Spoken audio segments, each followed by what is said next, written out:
For centuries we've looked up at the stars, wondering if we're alone. But what if the answer isn't just no, but something far more terrifying? What if the universe has already sent us a message not of friendship, but of a warning we're completely unprepared for? Dr. Michio Kaku, the universe is not a friendly place, and we've just received our first official visitor. But it is not what you think. This isn't a science fiction movie. This is the story of 3I/Atlas, a mysterious object that has baffled the world's greatest minds. And according to Dr. Michio Kaku, it reveals a terrifying truth about our place in the cosmos. A truth that could change everything we know about our future. But wait. Before we begin, please subscribe for more insights like this.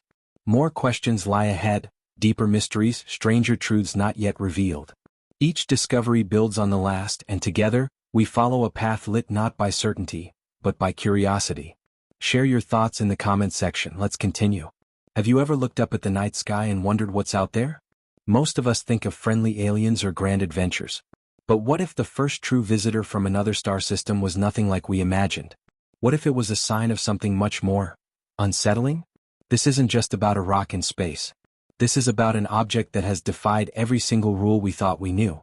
An object so strange, so bizarre, that it has forced our greatest minds to reconsider everything. Get ready, because the story of 3I/Atlas is about to change how you see the universe forever. Think about all the things we've seen in our solar system. Comets with their spectacular tails, asteroids silently orbiting the sun, and planets following predictable paths. Our cosmic neighborhood is a busy place, but it's a neighborhood we understand. We can predict where a comet will be in 100 years. We can map the trajectory of an asteroid down to the minute. That predictability is the foundation of modern astronomy. But on January 6, 2020, that foundation began to shake. A new object was discovered by the Atlas survey. It was just a faint streak of light, initially catalogued as a comet. We named it 3I/Atlas. It didn't seem special at first. Just another icy visitor from the distant reaches of our own solar system. But almost immediately something was wrong. Its path was weird. It was moving too fast. Not just fast for a comet, but too fast to be bound by the sun's gravity. It was on an escape trajectory. It wasn't just passing through our neighborhood, it was a tourist from another star system. It was an interstellar object. Wait, didn't we see one of those before? You might be thinking about Oumuamua back in 2017. And you'd be right. But Oumuamua, as strange as it was, at least behaved like a natural object. It was weird, yes, but it fit within the laws of physics as we know them. It was like a long, thin, tumbling cigar-shaped rock. Strange, but a rock nonetheless. But 3I/Atlas? It was different. It didn't look like a rock. It looked like a comet. It had the classic blurry coma and a developing tail of gas and dust. But here's the problem. Comets are icy objects. As they get closer to the sun, the ice sublimates, creating that beautiful tail. We were seeing a tail on 3I/Atlas, which meant it should be made of ice. But its path was so bizarre, its velocity so high that scientists couldn't make sense of it. Think about it. A comet, an icy object, moving at such incredible speed from another solar system. It didn't make sense. It was as if someone had thrown a snowball at us from a different galaxy, but the snowball was moving so fast it should have evaporated into nothingness. It was the first clue that something wasn't right. This wasn't a simple cosmic traveler. This was a mystery waiting to be unraveled. And it was about to get much, much stranger. As astronomers around the globe focused their telescopes on 3I/Atlas, the confusion grew. The object was behaving in ways that defied all logical explanation. The first puzzle was its sudden fragmentation. Comets can break apart, sure, especially as they get closer to the sun. But 3I/Atlas shattered in a way that was completely unprecedented. It began to fall apart in mid-March 2020, not in a single catastrophic event, but in a series of smaller, seemingly controlled breakups. It was like it was shedding pieces. And then there was the tail. This is where it gets really unsettling. The tail on a comet is formed by the sun's radiation pressure pushing on the ice and dust particles. It's a natural reaction. But the tail on 3I/Atlas wasn't behaving like a natural tail. Its structure and composition were unlike anything we had ever seen. The emissions of gas and dust were fluctuating in a rhythmic, almost artificial way. It was as if the object was pulsing, not just passively reacting to the sun. Scientists tried to explain it. Maybe it was a strange composition of ice? A new kind of volatile material? But every theory they came up with hit a dead end. Nothing in our current understanding of physics or chemistry could explain the object's behavior. The trajectory, the fragmentation, the weird pulsing tail, it all added up to a single, unsettling conclusion. This object was not following the rules of nature. And that's when the whispers began. Not from the public but from the most brilliant minds in astrophysics. What if it wasn't a natural object at all? What if it was something manufactured? Imagine you're a scientist. Your entire career is based on the elegant, predictable laws of physics. Then you see an object that defies those laws. It moves in a way it shouldn't be able to. It fragments in a way that shouldn't be possible. You're left with two options. Either our understanding of the universe is fundamentally wrong, or this object isn't from this universe. Or more chillingly, it wasn't made by nature. This is the point where Dr. Michio Kaku entered the conversation. He had been a vocal proponent of searching for alien life for decades, but his perspective on this object was different. It wasn't about finding a spaceship. It was about seeing something that looked like a comet, but acted like it was an experiment. It was an object that had a purpose. But what kind of purpose could a non-natural comet have?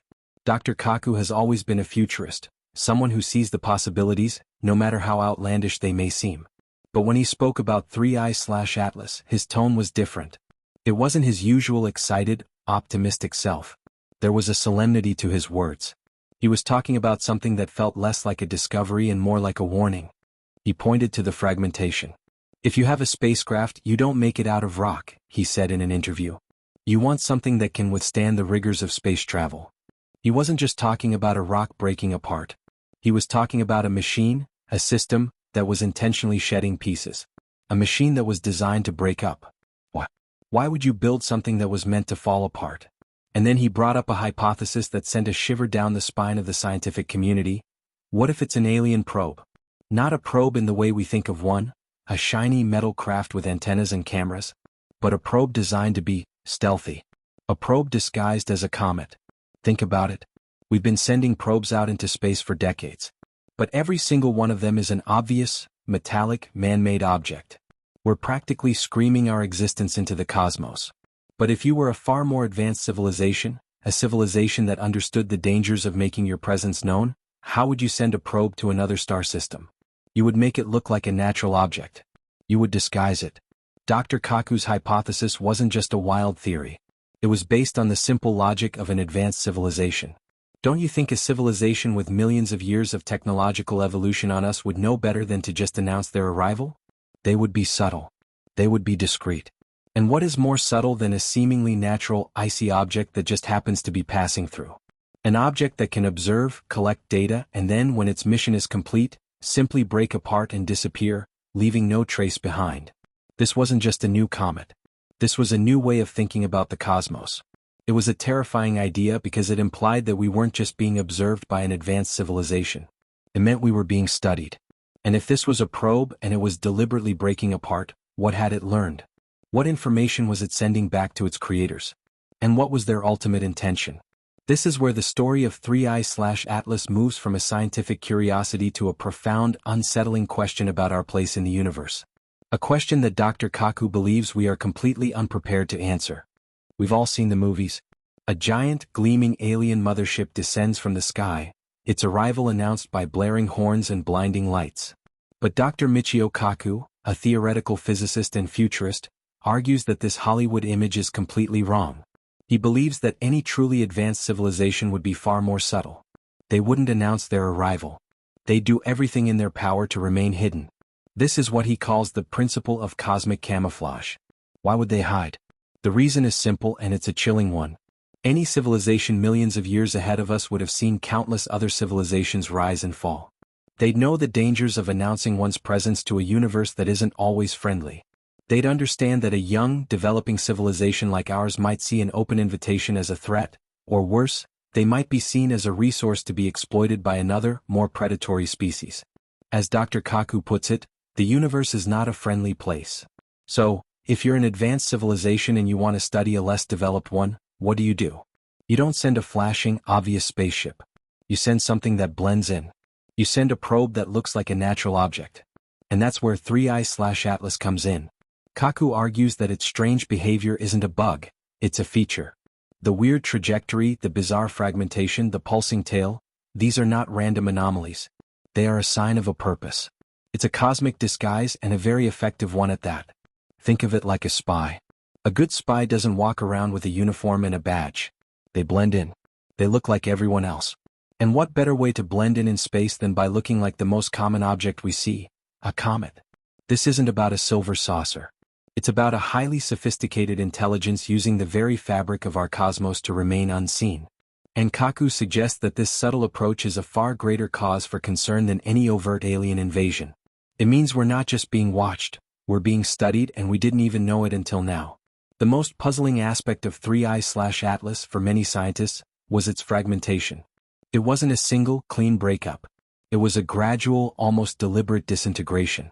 This is where Kaku's hypothesis gets truly unnerving. He suggests that the object wasn't breaking up because of natural forces. It was designed to. It was a self-destructing probe. Think about it from an engineering perspective. You've sent a device across interstellar space. Its mission is to gather data on our sun, on our planets, on us. What happens when its mission is complete? You can't just leave it there. It could be found, studied, and reverse-engineered. It would reveal your existence, and that goes against the principle of cosmic camouflage. So, you design it with a built-in mechanism to break apart. You make it look like a natural comet that has simply met its demise near the sun. Kaku speculates that this disintegration wasn't random. It was a carefully planned operation. Perhaps the object was shedding its comet-like outer shell to reveal its true internal components. Perhaps the fragments were, in themselves, smaller probes, designed to scatter and continue their mission in a more discreet way. Or maybe the breakup was simply a final act of self-erasure, a way of destroying all evidence of its non-natural origin. This theory transforms the entire story of 3I/Atlas. It changes it from a scientific curiosity to a profound, almost philosophical mystery. It suggests that this object wasn't just a visitor, it was an observer. And if it was an observer, what data was it collecting? What information was it sending back to its creators? Were they watching our technological progress? Were they monitoring our radio signals? Were they waiting for us to reach a certain point in our evolution before they made a move? The implications are truly mind-boggling. It forces us to ask a question we've never had to consider before. What happens when the experiment ends? So, what is the terrifying truth behind 3I/Atlas, according to Michio Kaku? It's not that aliens are coming to invade us. It's something far more chilling. The truth is that we have already been found. We are not alone. And the first sign we received wasn't a greeting. It was a study. It was a data-gathering mission from a civilization so advanced that they can send a spy right under our noses, disguised as a common celestial body. This means that we are now on a cosmic radar. Our existence is known. And we have no idea what the purpose of that knowledge is. Are they benevolent? Are they just observers? Or are they something else? We have no way of knowing. Dr. Kaku's hypothesis isn't just about a single object. It's about a fundamental shift in our cosmic paradigm. For centuries we have been asking, are we alone? The story of 3I/Atlas suggests that the answer is no, and it also suggests that we may not be ready for what comes next. It's a sobering thought. We spend so much time searching for signals from other worlds, sending out our own messages into the void, hoping for a response. But what if the response has already been sent? What if it's already here, hiding in plain sight? This isn't a call to panic. It's a call to reflect. It's an invitation to think about our place in the universe not as the sole inhabitants, but as a young, fragile species in a crowded and potentially very dangerous, cosmic neighborhood. The mystery of 3I/Atlas is not just a scientific puzzle. It is a profound wake-up call, a warning that our cosmic innocence is officially over. For centuries, humanity has gazed at the stars with a mix of wonder and a deep-seated hope. The idea of alien life has always been a fascinating, what if? A dream of benevolent beings, advanced knowledge, or perhaps even a grand cosmic friendship. We've imagined beaming messages into space, waiting for a reply, and celebrating the day we make official first contact.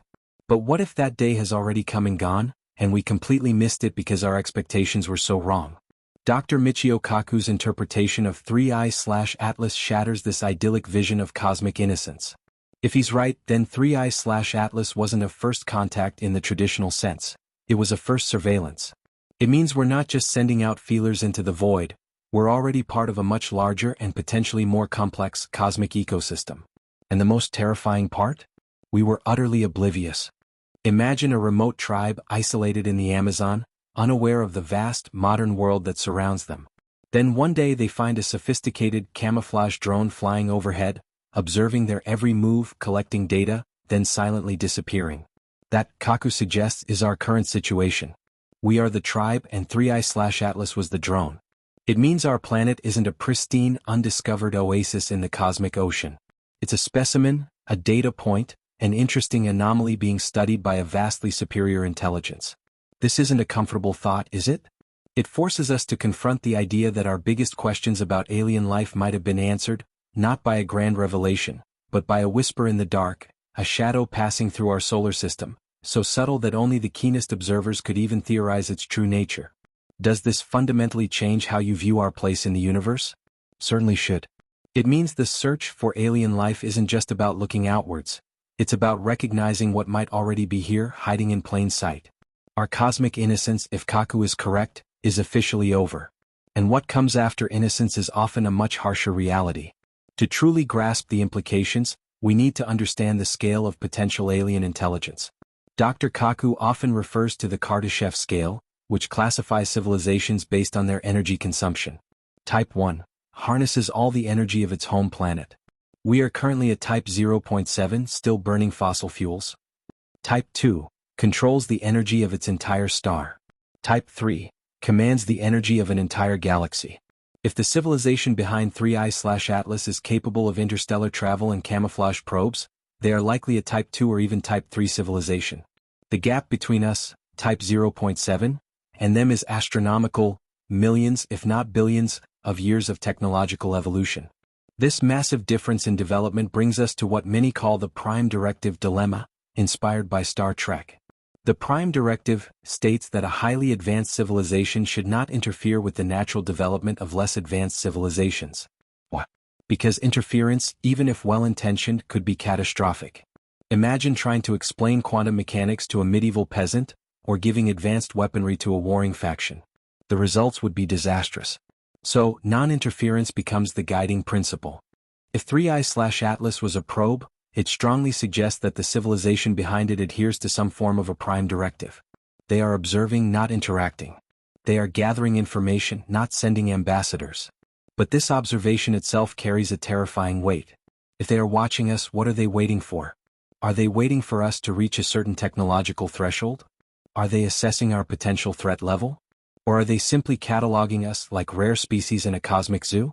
Think about it. What would you do if you found a less advanced civilization? Would you introduce yourself immediately, risking chaos and cultural collapse? Or would you observe from a distance, understanding their progression, their conflicts, their potential before making any decisions? The latter seems far more logical for an ancient, wise civilization. But that logic also means we are perpetually under scrutiny, our every war, every scientific breakthrough, every artistic creation potentially being recorded and analyzed by an unseen intelligence. The silence isn't benign, it's calculated. And that calculation could have profound consequences for our future. So, if Michio Kaku's hypothesis holds true, what do we do with this terrifying truth? How do we prepare for a future where we know we've been watched, studied, and cataloged by an intelligence beyond our comprehension? The immediate answer is, we can't. Not really. We can't build bigger telescopes to find them if they don't want to be found. We can't send messages if they've already received them and chosen not to respond. The real implication is a fundamental shift in our philosophical and existential outlook. It forces us to mature as a species. We can no longer assume we are the center of the universe or even the most intelligent game in town. We are, at best, a fledgling civilization being monitored. And this understanding should guide our future actions. First, it emphasizes the importance of unity on Earth. If there are other intelligences out there, our petty squabbles, our national borders, our ideological conflicts seem utterly meaningless. A truly advanced civilization would likely see us as one species, and our divisions would appear primitive, perhaps even dangerous. Second, it underlines the need for caution in our own interstellar ambitions. If we are sending out probes and messages, we need to be acutely aware that we might be attracting attention that might not always be benevolent. We need to think, as Kaku suggests, about the rules of the jungle in the cosmos. Ultimately, the terrifying truth behind 3i/Atlas, as revealed by Michio Kaku, isn't about impending doom. It's about a profound realization: we are no longer naive. We have moved from asking, "Are we alone?" to understanding that the universe is far more complex, far more populated, and potentially far more mysterious than we ever dared to imagine. It's a call to humility, to vigilance, and to a greater understanding of our place in the grand, silent cosmic theater. The stage is set and we are no longer the only actors. What will our next act be, knowing we have an audience we cannot see? The story of Three Eyes/Atlas and Dr. Michio Kaku's unsettling hypothesis isn't just a fascinating piece of astronomy, it's a cosmic wake-up call. It forces us to confront a truth that is both exhilarating and profoundly terrifying.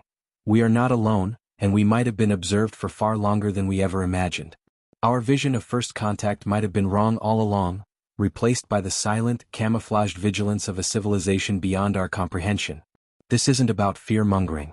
It's about opening our minds to possibilities that challenge our very understanding of existence. It's about realizing that the universe is a far more complex and perhaps more populated place than we ever dared to dream. And if Dr. Kaku is even partially right, then the discovery of Three Eyes/Atlas marks the end of our cosmic innocence. What do you think? Does Kaku's theory resonate with you, or do you find it too unsettling to consider? Have we truly been visited by a disguised probe, or is there a more mundane, natural explanation for Three Eyes/Atlas's bizarre behavior that we just haven't figured out yet? Share your thoughts in the comments below. If this journey into the unknown has sparked your curiosity and made you look at the stars a little differently, then hit that like button, subscribe for more explorations into science, space, and the mysteries of the universe. And don't forget to ring that notification bell so you don't miss our next deep dive into the cosmos. Let's keep exploring these profound questions together because the truth, terrifying or not, is always out there.